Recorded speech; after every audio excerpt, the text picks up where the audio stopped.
Been meaning to do a tutorial video for these Digitigrade Stilts.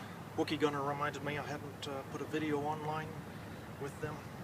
So for your werewolves and fauns and satyrs and a lot of furry creatures, you want the dogleg stilts to come up at a 45-degree angle all the time.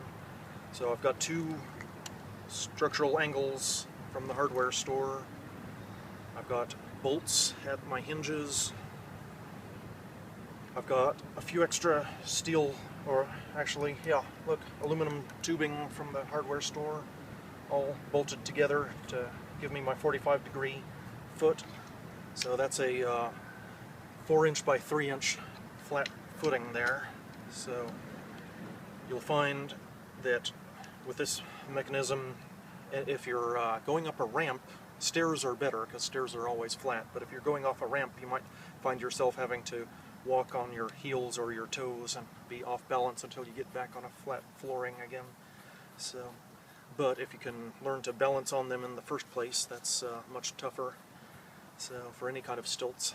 So this couple of structural members that you place your foot on, press down with your toes, press down with your heel. There are two structural members right here. One of them is just a cable. One of them is another angle iron from the hardware store. The back of this member, I've got your calf pressing against it. You've got up here, your knee goes here. This structural member up here, as you straighten your knee, imagine it pulls this cable that lifts up on the back of your heel. And that's what keeps you upward. If you lean forward on your thighs, your whole weight can be pressing forward. If you're standing up here, you can actually squat down and then stand back up.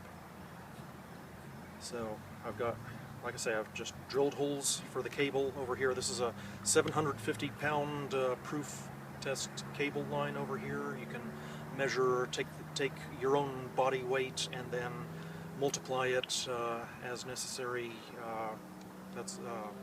I'll show you in another video how to find out how much when you draw a free body diagram of a single piece of this structure, or what loads, starting with your weight, where they get multiplied, and that's the basics of your basic mechanical engineering skills.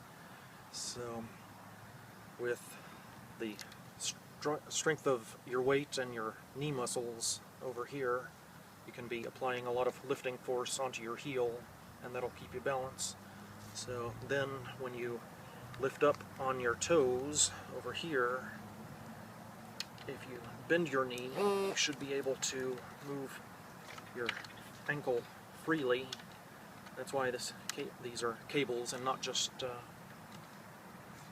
steel entirely. So the angle irons wouldn't allow you to do that extra piece of motion there, which if you get down on your knees, you might be more comfortable like that than having them hard fastened with your toes pointing directly to the ground. Although that looks pretty cool when you're doing it. I'll try and demonstrate some different poses with these. But use thick enough steel. I always use quarter 20 size screws if I'm going to be putting my weight down on it. Maybe you can see in here I've got one bolt running across the entire length, but in general I have a short nut and bolt with two washers, two nuts on the back side jammed up against each other so that it's not tight on the members, but it is the two nuts jam themselves together so it won't come unscrewed. So let's see how that looks. Here you'll see I've added a leather hoof. I've added some padding so that when I put the fake fur on that it will hide. And I've taken various different some knee pads here, wrestling pads. I've got some old socks duct taped into place over here. So I get myself nicely padded.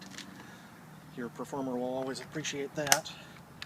And I can stand on one foot without too much trouble. does take practice.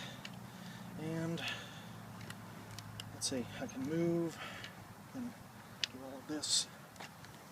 Squat back down again over here, and one mechanism in the front of the thigh so that I can apply my upward weight when I push down on my toes, up on the legs, and that keeps me all,